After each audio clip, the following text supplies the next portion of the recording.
Iran বিশ্বের অন্যতম আলোচিত একটি দেশ। প্রতিনিয়ত তারা তৈরি করছে শত শত ক্ষেপণাস্ত্র, বাড়াচ্ছে সামরিক শক্তি। হাইপারসনিক মিসাইল থেকে শুরু করে ড্রোন প্রযুক্তি, সবই যেন তাদের হাতের খেল। আন্তর্জাতিক নিষেধাজ্ঞা উপেক্ষা করে তারা প্রতিপক্ষের চোখে চোখ রেখে বলছে, আমরাও প্রস্তুত। কিন্তু প্রশ্ন হলো, যেখানে ইরান এত সামরিক উন্নয়নের দিকে এগুচ্ছে, সেখানে আমাদের বাংলাদেশ কি অর্জন করছে? ক্ষেপণাস্ত্রে নয়, বরং প্রযুক্তি, আত্মনির্ভরতা আর বৈশ্বিক শান্তি প্রতিষ্ঠায় কিভাবে এগুচ্ছে বাংলাদেশ? আমাদের দেশ কোথায় দাঁড়িয়ে? আমাদের অর্জনই বা কি? আর অক্ষমতাগুলো কতটা প্রকট?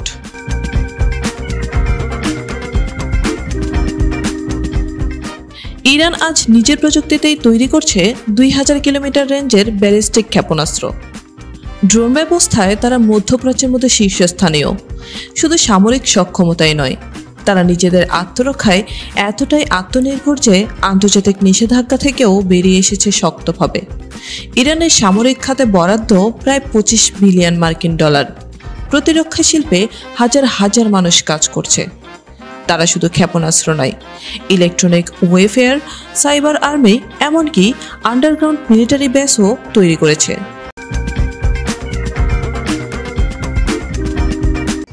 বৈশ্বিক এই পরিবর্তনে পিছিয়ে নেই অন্য কোনো দেশও। চীন, ইরান, রাশিয়া, উত্তর কোরিয়া, ভারত, যুক্তরাষ্ট্র সহ এই সকল দেশের মতো পাল্লা দিয়ে এগিয়ে যাচ্ছে এশিয়ার অন্যান্য দেশগুলো। কিন্তু সেখানে দাঁড়িয়ে সাধারণ জনতার প্রশ্ন আসতে পারে, বাংলাদেশ এখন কোথায় দাঁড়িয়ে? কতটুকু নিরাপত্তার মধ্যে আছে বাংলাদেশের সাধারণ মানুষ? দেশ থেকে চলে যাওয়া মেধাবীরা বিভিন্ন দেশে গুরুত্বপূর্ণ কোম্পানিতে আমাদের দেশের নাম উজ্জ্বল করছে এবং আমরা সেগুলো দেখে বাহবা দিচ্ছি। বিভিন্ন গবেষণার কাজে তাদের কর্ম আমাদের দেশের মুখ উজ্জ্বল করছে। তাহলে সেই মেধাগুলোকে আমাদের দেশের মধ্যে থেকে কি গবেষণার কাজে লাগানো যেত না? বাংলাদেশের সর্বোচ্চ সম্মানীয় চাকরি হিসেবে বিবেচনা করা হয় একজন বিসিএস ক্যাডারকে।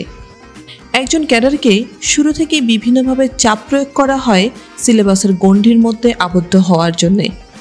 আমরা জানি একজন ক্যাডার কতটা অক্লান্ত পরিশ্রম করে একদিন বিসিএস ক্যাডার হন। তাহলে যে এতটা মানসিক চাপ নেওয়ার মতো সক্ষমতা অর্জন করেছে, তাকে কেন শুধুমাত্র সিলেবাসের গণ্ডির মধ্যে আবদ্ধ রাখা হয়?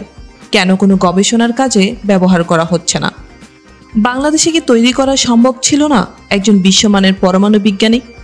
আমরা আমাদের মেধাবীদেরকে শুরু থেকেই জানাই যে বিসিএস ক্যাডার হলো একটি অত্যন্ত মর্যাদা সম্পন্ন চাকরি।